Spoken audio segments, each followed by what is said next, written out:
I'm Andrew, and I'm a senior data and applied scientist at Microsoft. This work was a collaboration between the team that I work for, Image Understanding under Bing, as well as the DevTech team from NVIDIA.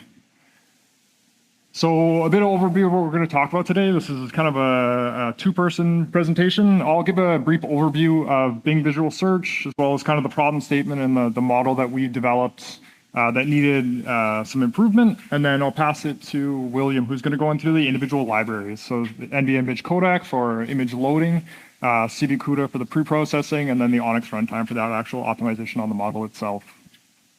So I'm going to give a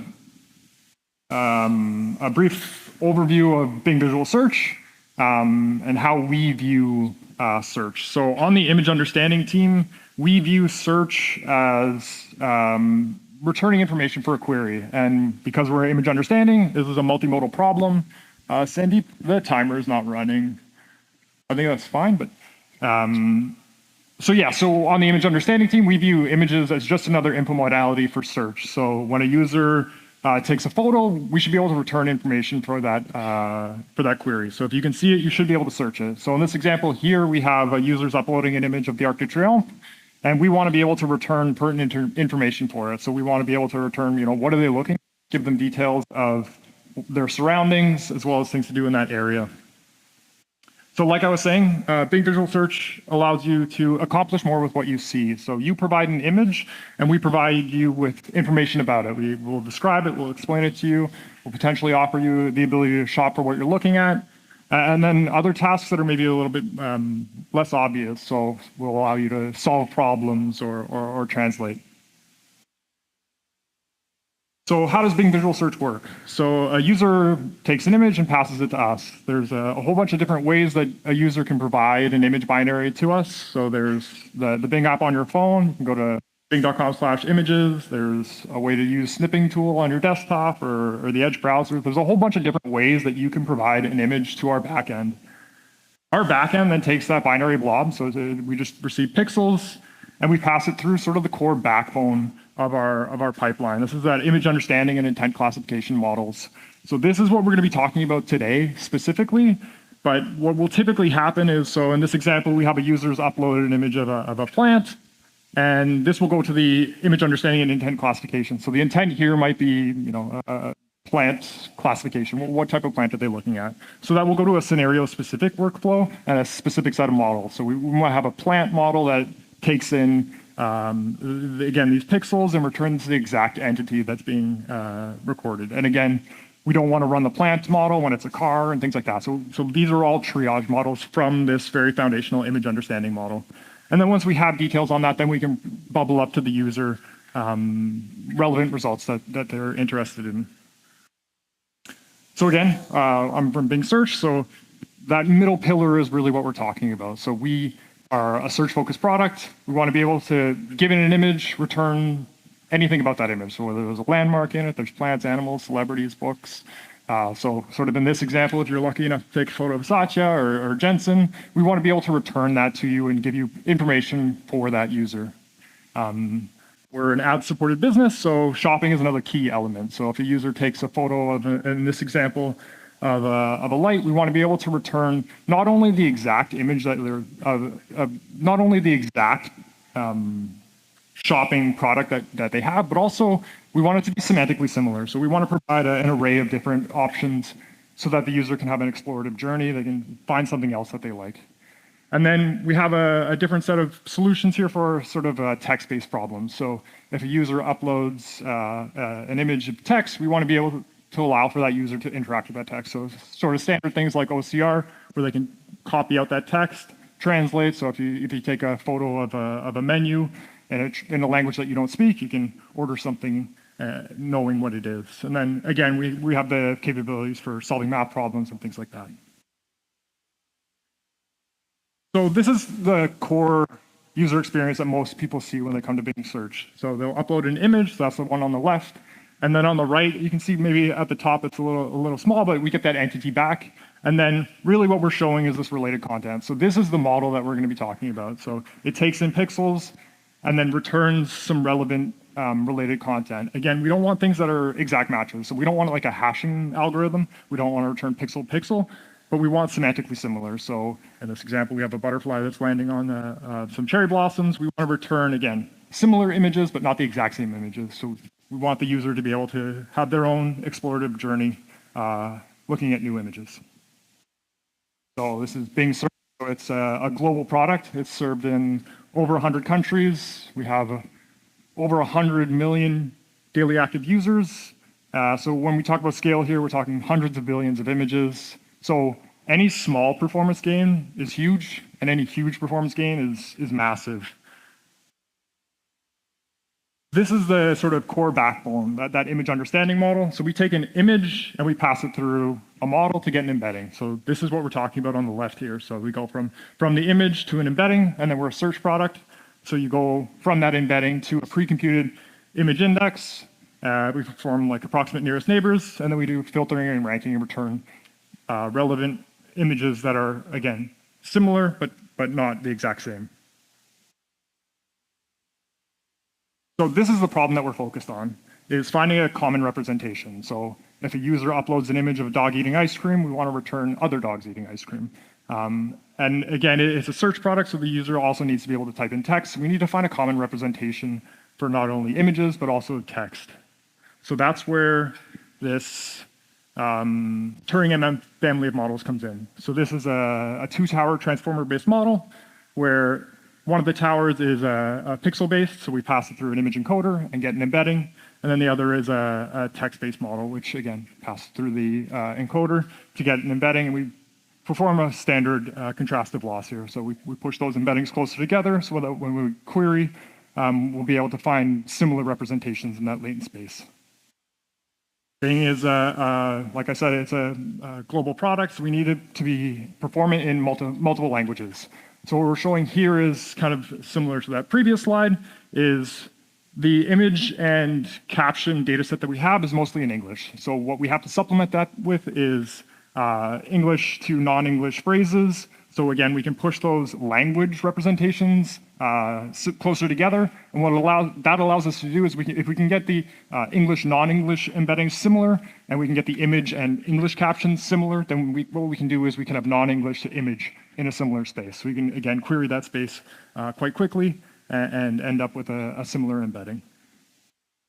So again, what we're interested in is semantically similar. So on the left here, we have a query image of Google Maps of Seattle. So what we want to return is something semantically similar. So a user's probably not looking for like Austin or Ottawa images from Google Maps. They're interested in some new features about Seattle that they could potentially learn. So we have different topological maps and things like that.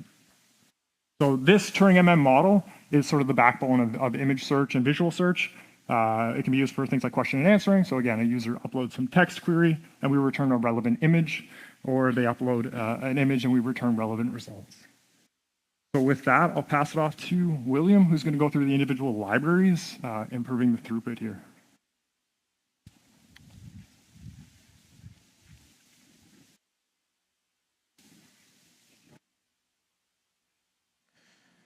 So so we can start discussing about the visual embeddings pipeline for this model that Andrew discussed.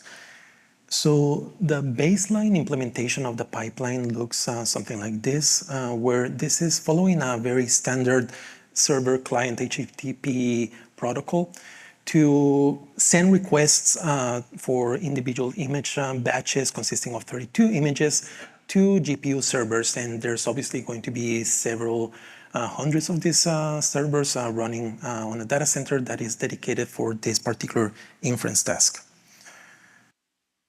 So the server takes every image batch that it receives as a request, and the first thing that it does is to start doing some image processing, which obviously starts with having to load the data, decode whether it's a JPEG format image or similar, and do some pre-processing like resizing, cropping, and the standard kind of operations that would normally be done for a machine learning inference model.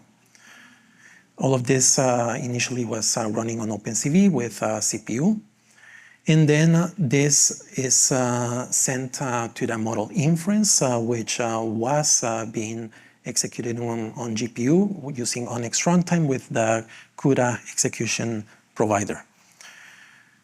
And finally, that model produces embeddings as a result, as the output of the model, and those results are sent back to the requesting client as a list of vectors which correspond to these visual embeddings, basically 32 vectors for the 32 input images in the request batch. So when we started working on this project together, we found several challenges and opportunities. And the challenges are simply because image handling can be a bit of a bottleneck. So what I show here in the diagram is these are histograms of processing time. And the one on the left is showing the time that it takes to do the image decoding and pre-processing. And you can see that it's very variable. So for different batches, it can range between 50 milliseconds up to 400 milliseconds. And it's basically a huge variance in the runtime, which can lead, it's actually comparable to the runtime itself of the model inference, which is shown on the right, which obviously it's a standard model with static shapes, so it's expected that the runtime is going to be very, very consistent. But obviously, we are having some batches that are going to be processed in a time longer than it takes for the model inference itself. And that's just a major sign of bottleneck that we would want to resolve. And obviously, model throughput, even though it's running already on CUDA, on GPU, this is using this CUDA execution provider, which although it is performant, it doesn't have a lot of optimizations that could be exploited. And so we obviously know that we can do better, and we try always to achieve SOL, speed of light, in anything that we deploy on GPU. So this came up as a good opportunity to do a joint collaboration with Microsoft to try to optimize and reach the maximum throughput. And so this is how the optimized pipeline looks like. So the image loading and decoding, we replaced OpenCV's decoder with NVImage codec. And of course, I'm going to talk a bit more in detail about that later. The pre-processing, likewise, we replaced it with CVCUDA for image pre-processing and standard operations. And finally, the model inference, we switched over to TensorRT execution provider, which does have increased throughput for specifically this type of models, which are transformer architectures, and we can take advantage of things like fusions and other optimizations that have been done specifically for MHAs and such. So going a little bit more in detail about the individual libraries that we use to deploy this. So NVImage codec is an image decoding. It also does encoding, by the way, but obviously in this particular pipeline, we used it primarily to load images.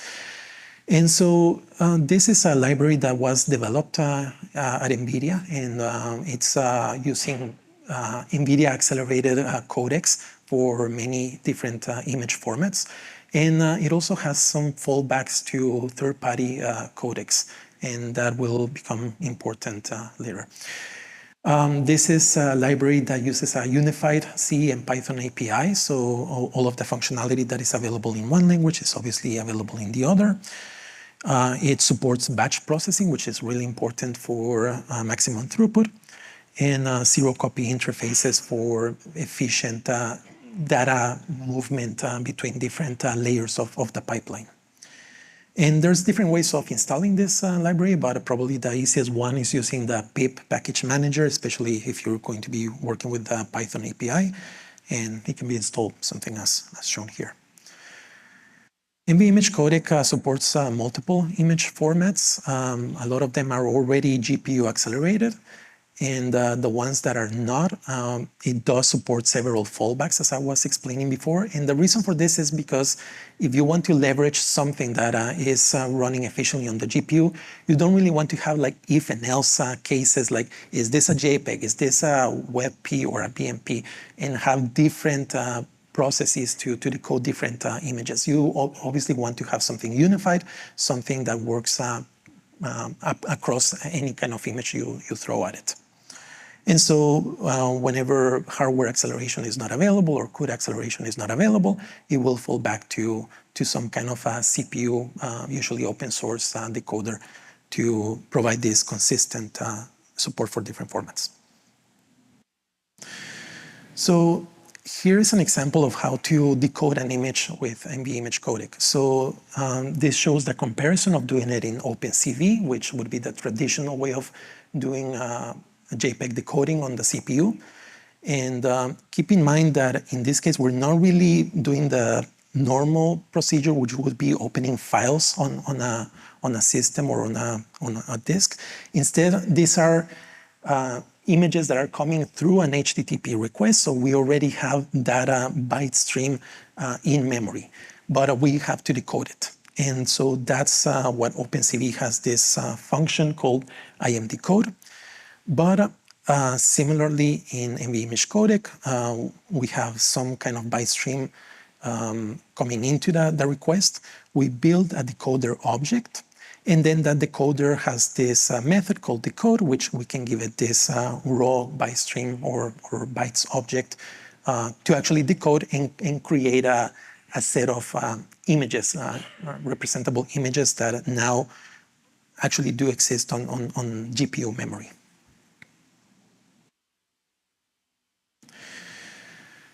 Something important is that we don't want to be decoding these images one by one. So on the OpenCV case for CPU, this would normally happen in, say, for example, a for loop, where you have to iterate through each of the, let's say, 32 images in the batch, and then decode one by one sequentially and maybe append the results to a list.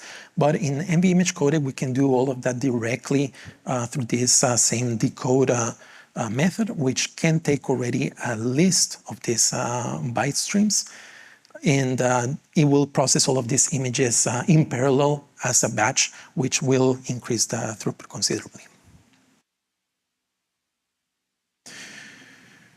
Obviously, we have a decoder object, as I explained in a previous slide, but this is an object that we don't want to be rebuilding every time that we have a new request coming through.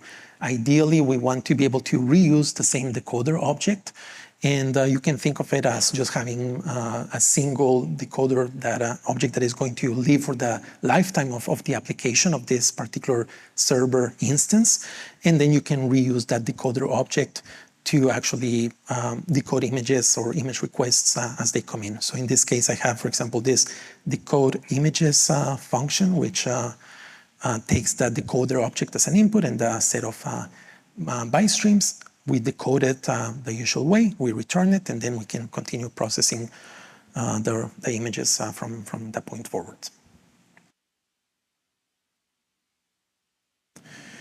Something important that happens, especially in the case of, for example, this Bing visual search, is that obviously this particular pipeline is working with millions, billions of images, which are indexed from the open web. And there's going to be all kinds of different image types, image formats. And there's always going to be those rare cases for certain formats or certain types of images that simply cannot be decoded for one reason or another. And so if you're doing this process where you're doing decoding in batches, and let's say one of those images is somehow malformed, or maybe it's corrupt, or maybe there's some other issue with it, it would simply normally just drop that entire batch, and that is going to waste resources, computer resources, and we don't really want to be doing that. So something that NVImage codec allows is to kind of separate two different processes in the decoding process. And I have here, for example, a function that is called parse images. And so what parse images does is it takes those raw byte streams, or again, it could be files if you're working with actual files on a disk. And there's a function called code stream from the image codec, which is kind of like parsing the image and extracting whatever image decodable data is found on that image. But the important thing is that we can wrap this around an exception, so that if one particular image fails, we fail early. This is a very, very inexpensive call.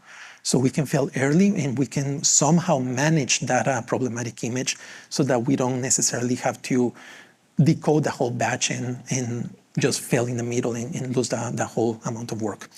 So obviously this is application dependent, how you actually want to handle a malformed image. But this is something that can be done early on in the process in a very inexpensive manner.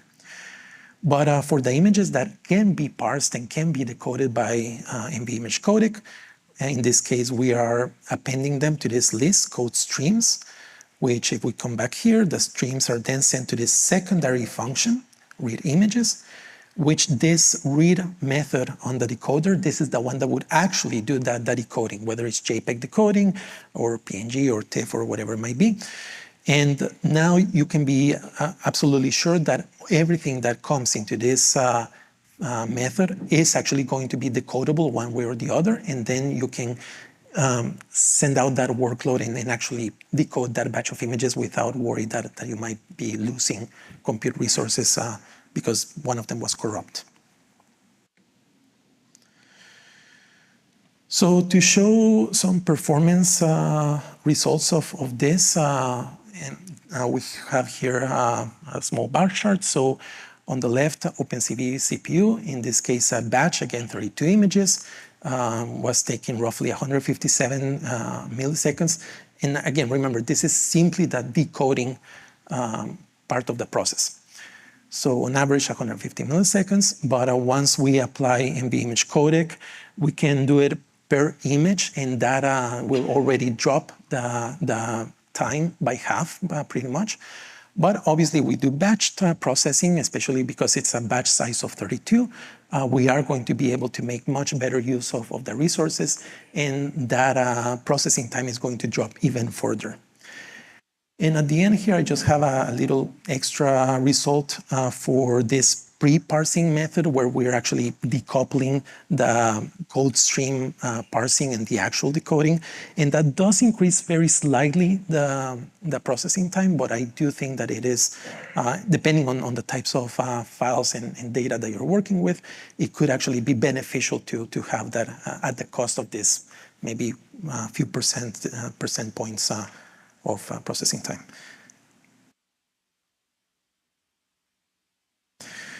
So the second library that I want to discuss is CVCUDA, which is image preprocessing.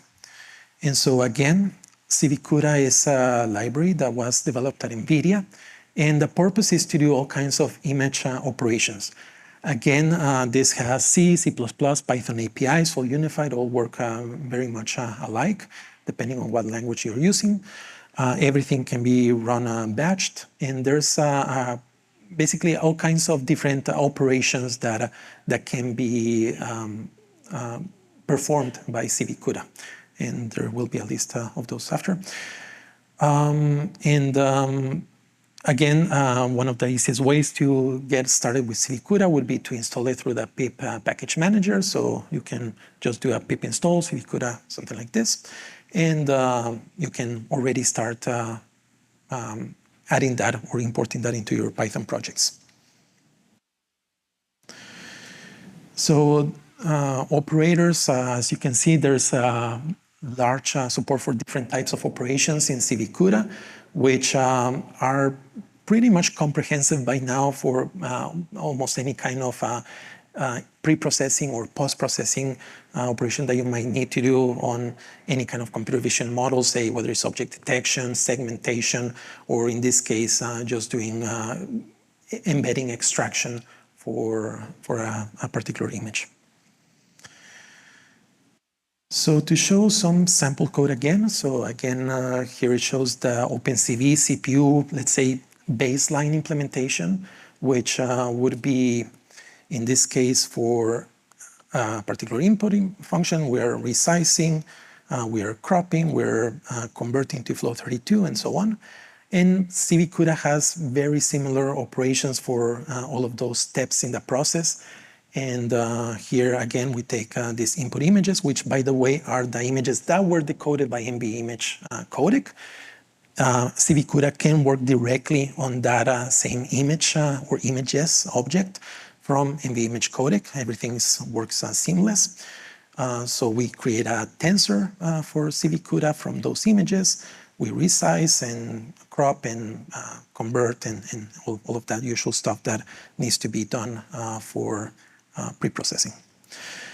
But again, this is single image. The power of CVCUDA, as with anything with GPUs, comes from batching. And we can do a similar process where for OpenCV normally would have to be individual image per image, step by step. But for CVCUDA, we can do batched processing to be able to compute all of these operations in parallel. So to show some results of what this looks like, so to explain a bit how this table works. So over here we have OpenCV in CPU as the baseline, and the second row is this NVImage codec plus CVCUDA. And so for different types of image sizes, which obviously the bigger the image size, the more work that you have to perform either to decode or to process, you are going to see different speedups. So for small images, say in the range of 400 by 400, this would be average image size per batch because we're still working on batches. We can expect something like 3-4x improvement in the processing time.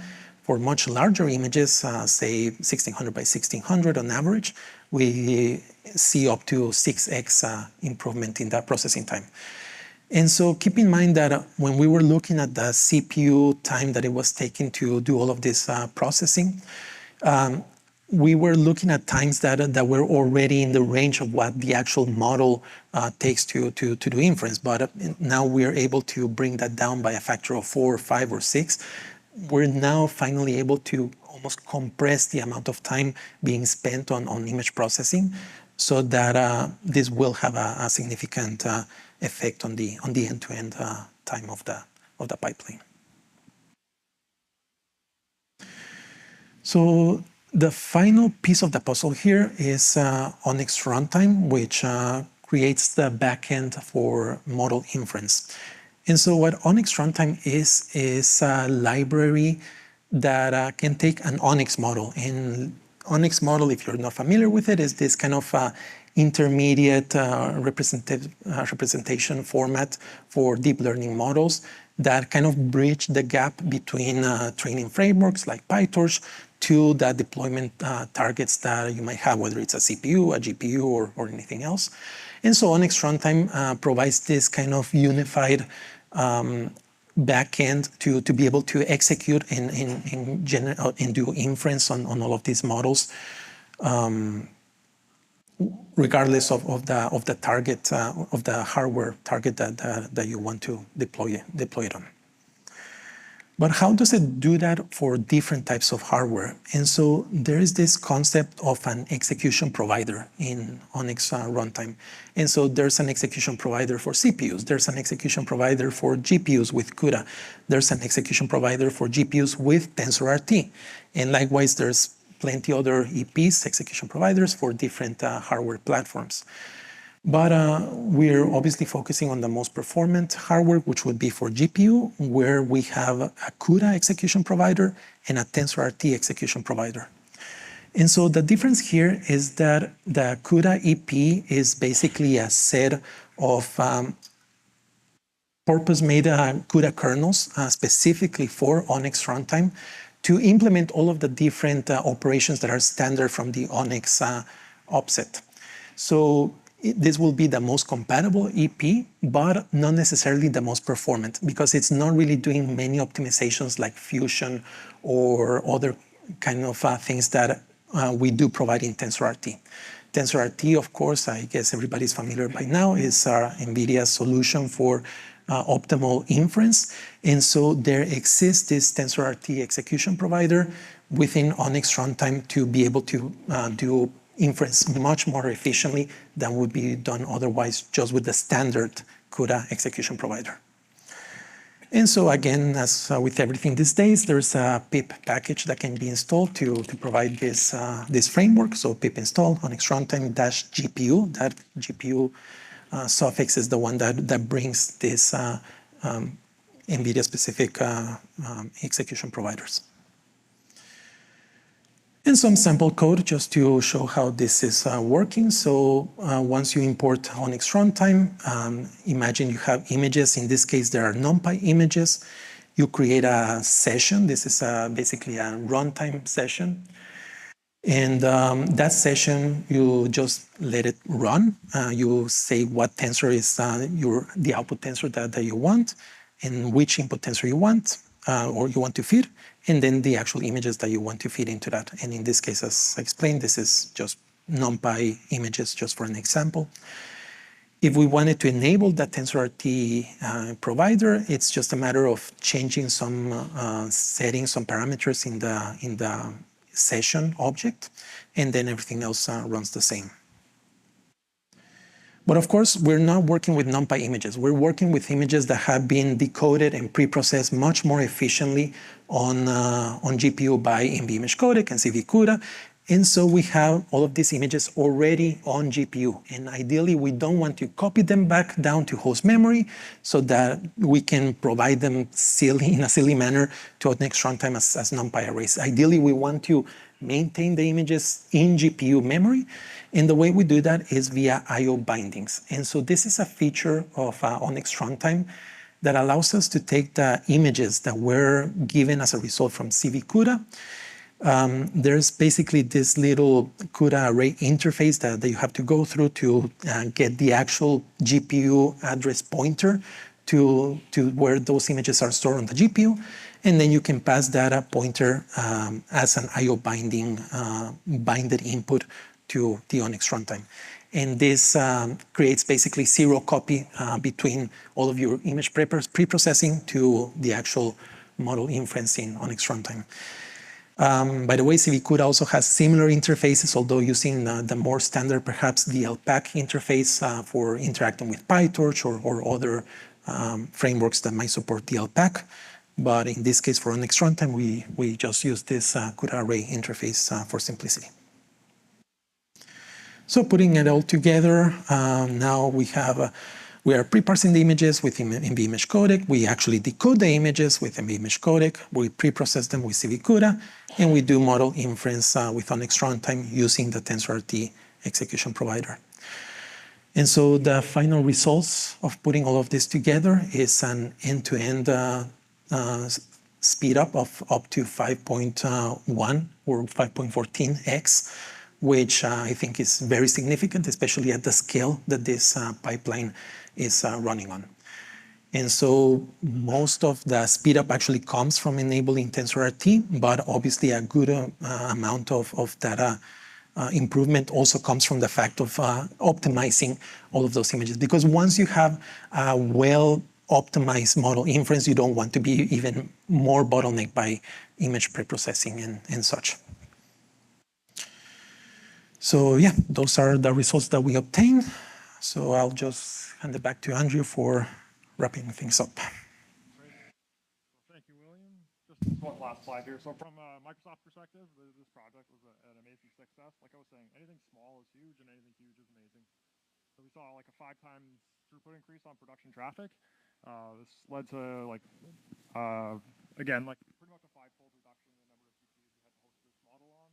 Again, these are geo-distributed models, so any reduction is just massive. We've been able to reproduce these results on one of the downstream tasks. So again, like I said, this is the core backbone, but one of the downstream tasks, we've been able to reproduce these results. And a bit of ongoing work is just to take this methodology and apply it to all of the models that we have going downstream. I think this is just for offline if you need to catch up on any of the resources. And I think with that, we can answer some questions. Thank you. Thank you, Andrew. Thank you, William. I think we have maybe a few minutes for maybe 3 or 4 questions. Yeah. If you have a question, just raise your hand and I'll bring the mic over to you. Thank you for the talk.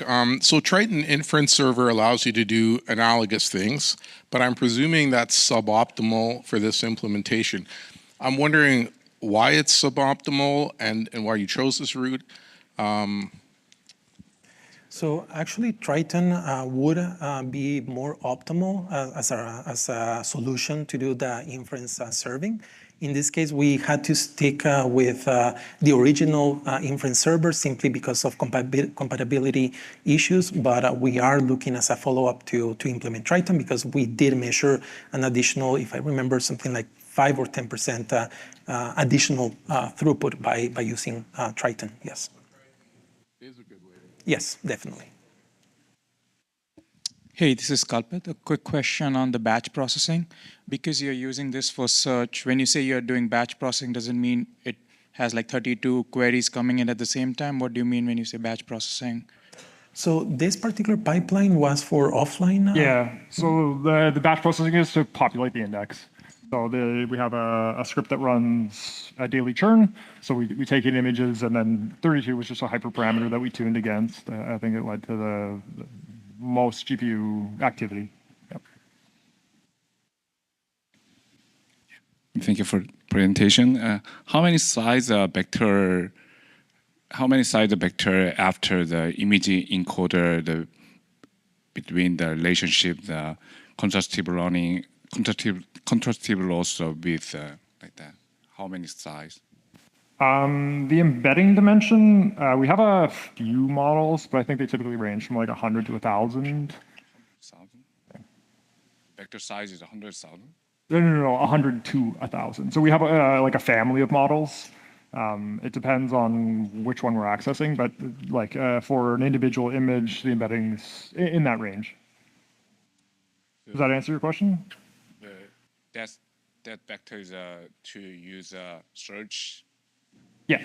That. Yes. 100 to 1,000. Like in the range of 100 to 1,000. Thank you.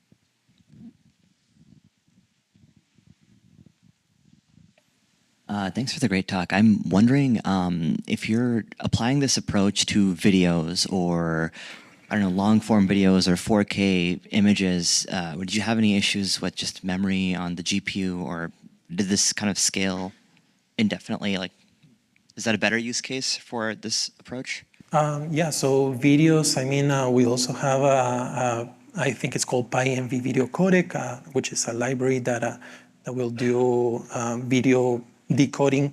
And yeah, I mean, you basically process a video frame by frame, and yeah, there shouldn't be any issues with memory or such.